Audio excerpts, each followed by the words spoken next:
네, 오늘 330 온에어 증권시장부 이용선 기자 함께합니다. 안녕하십니까? 안녕하세요. 네, 지난해 12월 3일이었죠. 그 계엄령 하고 나서 시장도 그 다음 날에 엄청 출렁했던 기억도 나고, 근데 이제 환율도요 1,400원 위에서 이렇게 좀처럼 떨어지지 않는 그런 모습을 좀 보였었습니다. 그래서 이제 환율의 변동성에 따라서 뭐 우리 증시에서 투자 전략을 어떻게 이렇게 좀 바꿔갈 수 있을지 뭐 오늘 이런저런 얘기를 좀 나눠보려고 하려고요. 근데 어제 좀 확 떨어져서 시작을 하더라고요. 네네. 어제 확 떨어졌는데 또 맞아요. 막판에는 올라가지고 좀 네. 급변하는 상황이 좀 펼쳐지는 것 같은데요. 예. 제가 1, 2개월 전에 주토피아에서 나와서 킹달러 시대의 투자 전략이라고 소개한 적이 있는데 네. 상황이 좀 빠르게 변하는 것 같아요. 1,400원 선이 좀 붕괴가 됐고 우리가 연휴에 이게 쉴 동안에 네. 1,300원대 밑으로 좀 1,400원대로 좀 떨어졌어요. 지난 네. 5일부터 6일 사이에는 네. 연휴 동안 이제 역외 달러원 환율이 1,370원 선까지 급락했었거든요. 네.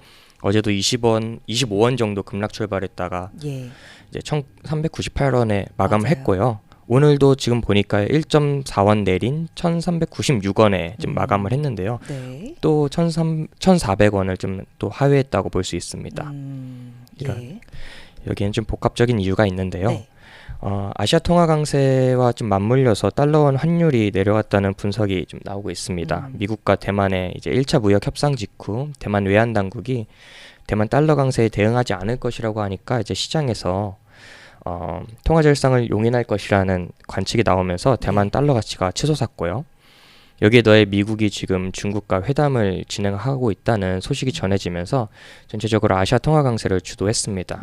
그리고 국내 고유의 정치적인 문제도 이제 조기 대선으로 어느 정도 좀 정돈될 것으로 보이니까 이렇게 좀 여러 가지 복합적인 요인에서 환율이 떨어졌다고 볼 수 있습니다. 네. 이거 용성 기자 다른 얘기인데 이 달러 원 환율이 이게 맞잖아요. 네네. 이게 맞는데 우리 지금 이데일리에서도 계속 다 달러 원 환율로 쓰나요? 근데 막 채널이나 여러 이제 기사 보면 원 달러 환율 이렇게 쓰는 경우도 많아가지고 우리는 어떻게 동일해 쓰나요? 저희는 네. 달러 원으로 원으로. 쓰고 있고요. 그리고 달러 원이 원래 맞는 맞아요, 표기법이긴 맞는 거예요. 합니다. 네, 예. 맞아요.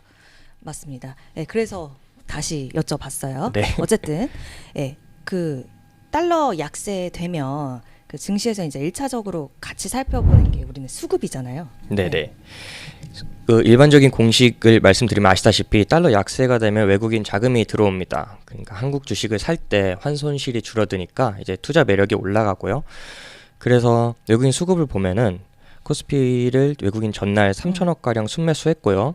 그리고 오늘 2,180억 원 가량 판 것으로 봤었는데 장 마감 후에 보니까 1,140억 원을 순매수했더라고요. 오늘 옵션 만기일이라 장 막판에 좀 수급 변동성이 있었는데 결국에는 이거래일 연속 순매수한 꼴이 됐습니다. 그래서 제가 옆에서 빠르게 살펴보니까 지난 3월 27일 이후에 외국인이 코스피를 이거래일 연속 순매수한 적이 이번이 처음이더라고요. 한 2달 가량 만에.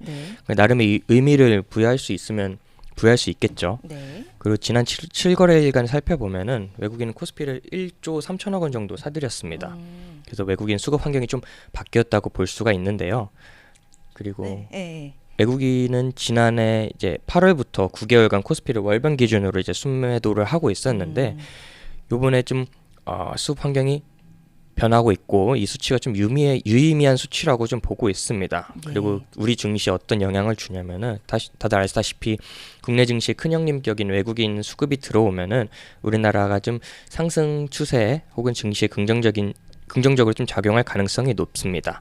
그래서 지난 4월 말에 LS증권에서 외국인 수급 관련해서 좀 딥하게 분석을 했었는데요.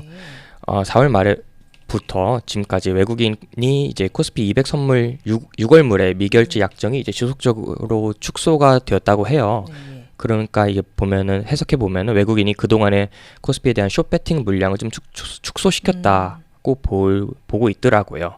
그렇군요.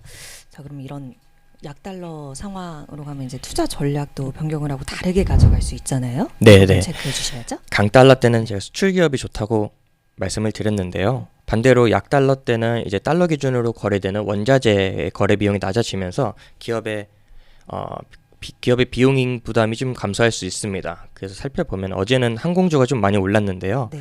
오늘은 좀 대한항공, 아시아나 대표적인 거 보면은 1%대 혹은 1% 미만대 수준의 약보합권에서 숨고르기를 하고 있더라고요.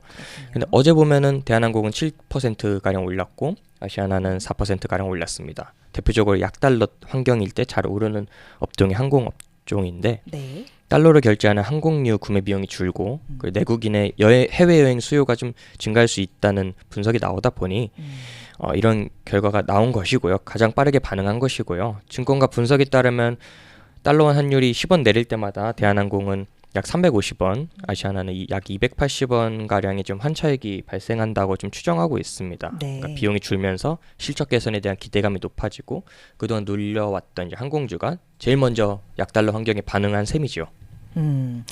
자, 그러면 앞으로의 환율 전망을 좀 볼까요? 어떻게 보고 있습니까? 네, 뭐 항공주도 올랐고 외국인 수급도 바뀌면서 이제 코스피도 상승 준비를 하고 있는 모습인데 오늘 보니까 3거래일째 조금 상승하는 모습을 보이더라고요. 네. 오늘 2,579포인트, 그러니까 2,780선에서 마감을 했는데 예. 2,600선을 목전에 두고 있고요.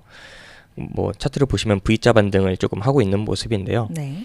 당분간은 이제 원화가 점진적으로 좀 강세 흐름을 보이면서 강세 흐름을 보이면서 외국인 수급에도 좀 긍정적인 영향이 있을 것이라고 지금 증권가에선 보고 있습니다. 예. 사실 계엄령 이후에 1,300원을 뛰어넘어서 당시에 1,500원대까지 넘봤던 것은 굉장히 이례적인 일인데 이제 조금 정상화 아닌 정상화가 됐다고 좀 평가가 나오고 있습니다. 그리고 달러가 강세가 이루어지려면은 적어도 기축통화국인 미국에 대한 신뢰가 두터워야 하는데 지금 트럼프의 한마디로 왔다 갔다 하는 걸 보면은 미국의 신뢰도가 전체적으로 떨어지고 있고요. 그리고 안전통화로서의 신뢰도가 약하다 보니까 약세 흐름을 이어갈 가능성이 있습니다. 관세발 경제 부진 가능성도 반영을 앞으로 할 테고요. 예. 그래서 물론 단기적으로 봤을 때 다시 관세 협상이 엎어지게 되면은 달러화가 갑자기 반등할 가능성도 있지만 이미 관세에 대한 우려를 시장이 반영하고 있고 연준도 어제 FOMC에서 기준금리 동결을 했지만 관세가 이제 영향이 경제 불확실성으로 이제 연결이 되면은 예. 경제 상황을 더 지켜본다고 했거든요. 어제 파월 의장이. 네. 그래서 이제 연준의 금리 인하 시기가 점차 다가오고 있다 이렇게 보시면 되고 금리를 내리면은 달러 약세가 지속될 것으로 예상해 볼 수가 있죠. 네. 다만 달러원 환율이 이제 하루에 20원 가량 이제 급락 급등이게 한 만큼 환율의 하향 안정화 흐름은 유효하되 좀 속도 조절이 있을 것이라는 전망이 지배적입니다. 네, 알겠습니다. 오늘 339 온에어 시간 이용성 기자와 함께 꾸려봤습니다. 고맙습니다. 감사합니다.